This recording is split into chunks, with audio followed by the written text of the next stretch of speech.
Okay, so we lost video, but we're just the same way we were before.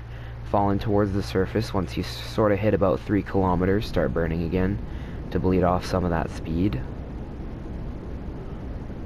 Because this thing bleeds off speed pretty fast. It's the landing engine.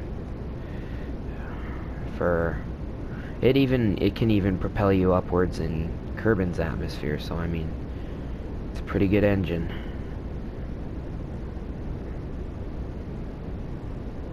Oh, oops, we're going up. Careful not to let it do that either. Slow down slowly. Keep your throttle controlled. Don't worry if you start to fall faster. Just keep your throttle only a certain amount. Make sure you adjust so your prograde marker is pointed right at the top. That way you're not moving sideways when you start to hit the ground.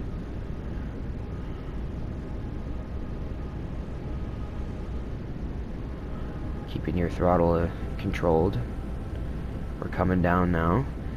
4 or 5 meters per second is a good touchdown speed, but you can go lower if you want to, especially if you're landing on a hill like I am.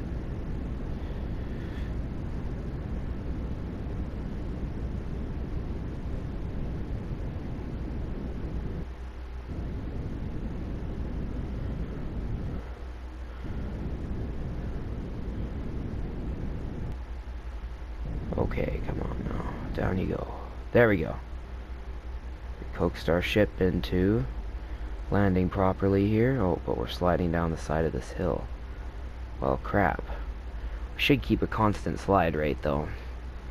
Ideally, you want to pick a landing zone where you're not going to be dealing with this, but I'm an advanced player, so I can land on the side of hills.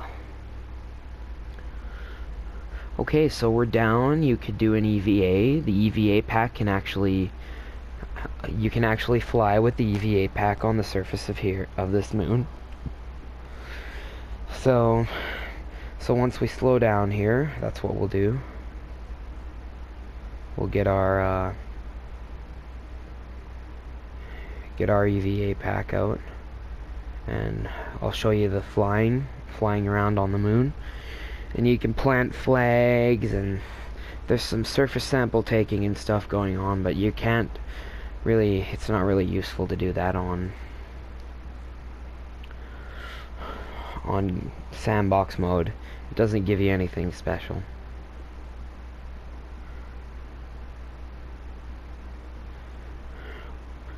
Alright, actually, it's gonna take friggin' a year to fall down this hill. So I think what I'm gonna do is I'm just gonna head back to Kerbin. We're gonna launch again. Point towards our equatorial vector. So that we so that we're getting an equatorial orbit.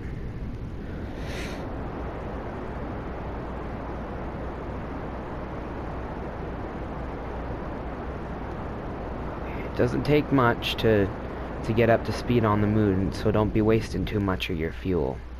In fact, we're going to plan the return thing right now, because we're actually starting to run out of fuel. Oh no, we better get ourselves to orbit first.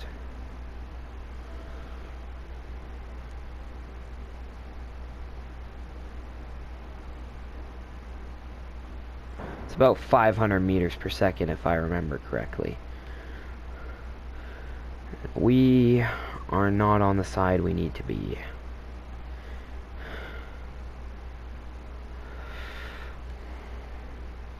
Oops.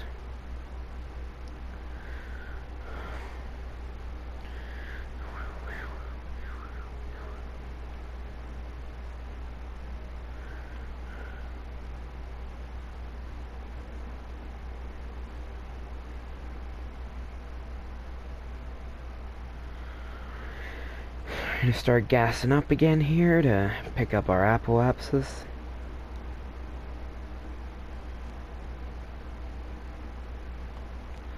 And we have got periapsis. Okay. Almost, anyway. It doesn't take much.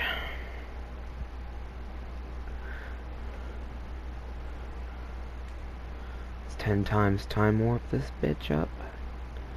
this one here.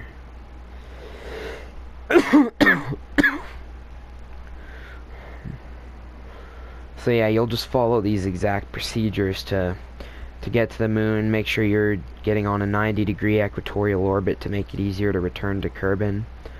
You don't really need maneuver nodes to get to orbit at this point, I think.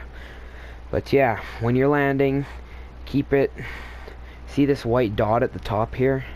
Keep your retrograde marker over that. Keep yourself slow. Watch your throttle. And pick a landing spot that's flat. That's about all the tips I can give you. The rest you're going to have to figure out on your own. This one's going to be a bit of a struggle for new players to get here. But keep practicing. You'll get it eventually. I know I did.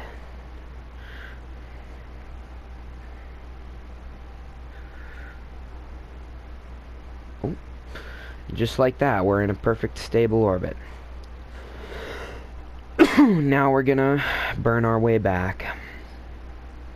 What you're gonna do is you're gonna place a maneuver node on the front side of the moon, and you're gonna just takes a little bit of fuel, and you're gonna bring yourself back to Kerbin.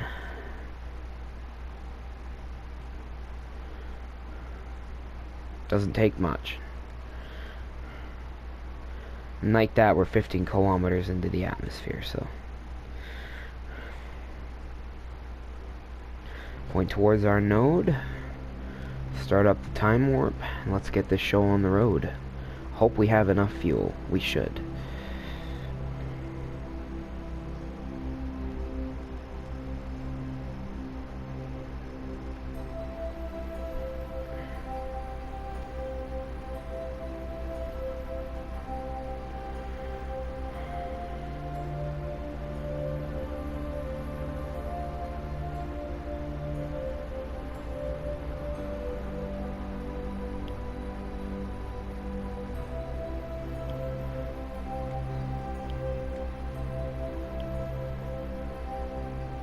Alright, so passing over our node here, gonna start burning soon.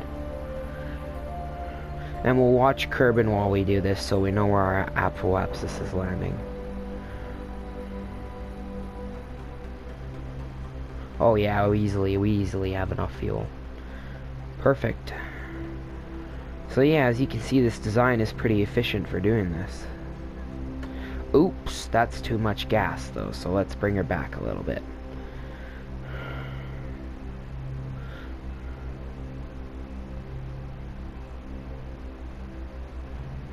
Yeah, and basically what you're doing here is you're using the moon's gravity to slow yourself down relative to Kerbin.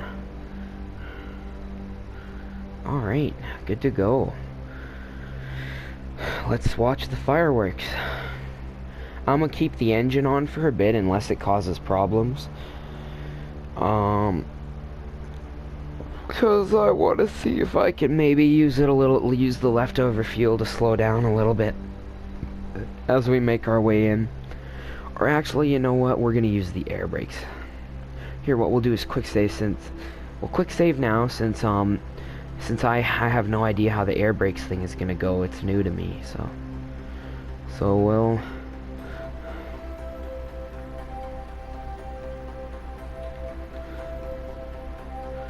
Okay, coming in on the dark side, but we should push towards the day side, which is great.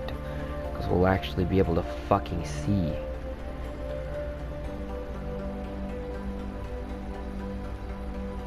Alright. So we're not going to go past 1,000 times time warp for this either, because we don't want to screw things up.